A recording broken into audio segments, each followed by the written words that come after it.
In this video, I'm going to show you how to italicize text in Photopea. First, head over to your Photopea project and make sure your document is open. To begin, select the Type tool from the toolbar on the left side of your screen and click anywhere on your canvas to type the text you want to format.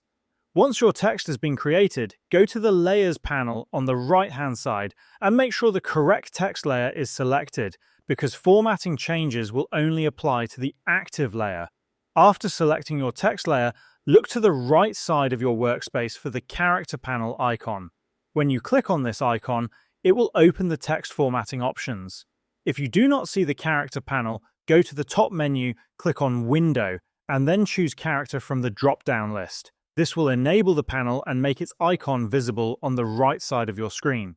Inside the Character panel, you will find multiple formatting options such as font family, size, spacing, and style.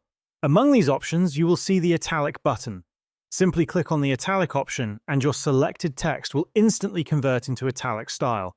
If the font you are using supports italics, the change will be smooth and clearly visible.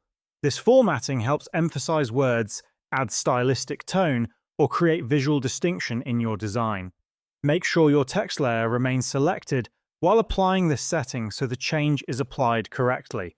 Once done, you can continue editing your design as needed, and this is how you can italicize text in Photopea.